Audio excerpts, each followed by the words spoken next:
Mynampally social services MLA Mynampally Rohit పై వ్యాఖ్యలు చేస్తే సహించేది లేదని మెదక్ జిల్లాలో తిరగనివ్వమని బీజేపీ నాయకులు పంజా విజయ్ కుమార్ కు కాంగ్రెస్ పార్టీ నాయకులు స్ట్రాంగ్ వార్నింగ్ ఇచ్చారు. మెదక్ జిల్లా నిజాంపేట మండల కేంద్రంలో మంగళవారం కాంగ్రెస్ పార్టీ నాయకులు అమర్ సేనారెడ్డి ఆధ్వర్యంలో మీడియా సమావేశం నిర్వహించి మాట్లాడుతూ బీజేపీ నాయకులు చార్జ్షీట్ విడుదల సందర్భంగా ఎమ్మెల్యే రోహిత్ రావు మైనంపల్లి సోషల్ సర్వీస్ పై చేసిన వ్యాఖ్యలను తీవ్రంగా ఖండించారు. తమ సొంత ఖర్చులతో నిరుపేదలను ఆదుకుంటూ నియోజకవర్గ అభివృద్ధి కోసం కృషి చేస్తున్న నాయకుడిని విమర్శిస్తే ఊరుకోమని హెచ్చరించారు. ఈ కార్యక్రమంలో కాంగ్రెస్ పార్టీ సీనియర్ నాయకులు అమర్ సేనారెడ్డి, మారుతి, వెంకటేశం, మహేందర్, సత్యనారాయణ రెడ్డి, నసీరుద్దీన్, ముత్యం రెడ్డి, అబ్బారెడ్డి, మాజీ ఎంపీటీసీ రవి తదితరులు పాల్గొన్నారు.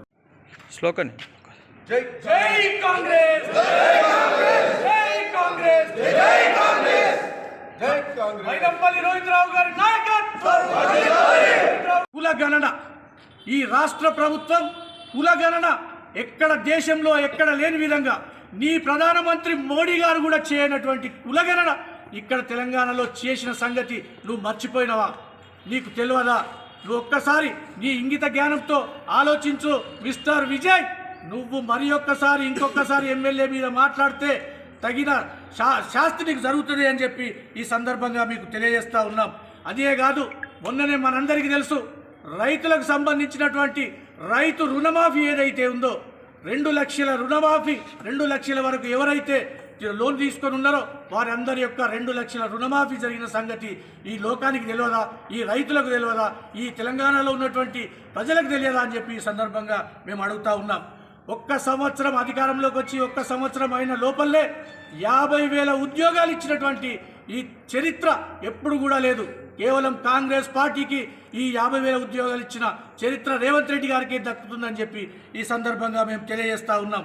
అదే కాకుండా మీరు మతం పేరుతో, కులం పేరుతో ఓట్లు దండుకొని ఓట్లు అడిగి ఈరోజు ముఖాలు చాటేసుకొని తిరుగుతున్న మీరు ఇవాళ మా శాసనసభ్యుని విమర్శిస్తావా? మా శాసనసభ్యుని విమర్శించే అర్హత నీకుందా? మా శాసనసభ్యుడు కన్ను తెరిస్తే బూడిదైతావు, మాడి మసైపోతావు. మిస్టర్ విజయ్ జాగ్రత్త అని చెప్పి ఈ సందర్భంగా మేము నిజాంపేట మండలం నుంచి హెచ్చరిస్తూ ఉన్నాం. నీకు పార్టీలో జైన్ అవుతాని ఈ మధ్య కాలంలో మా నాయకుడైన మైనంపల్లి హనుమంతరావు గారి దగ్గరికి ఎన్నిసార్లు పోయినావు? నువ్వు ఆత్మవిమర్శన చేసుకో. ఈరోజు దొంగచాటుగా పోయి హనుమంతరావు గారి కాళ్ళు మొక్కి, మా మైనంపల్లి గారి కాళ్ళు మొక్కి పార్టీలో చేరుతాన్న సంగతి మర్చిపోయినవా? అది ఒక్కసారి నువ్వు ఆత్మవిమర్శన చేసుకో. నీ బీజేపీ గవర్నమెంట్ ఆ రోజు ఇచ్చిన హామీలు ఎక్కడ పోయినాయి? మరిన్ని అప్డేట్స్ కోసం మా ఛానల్ని సబ్స్క్రైబ్ చేయండి.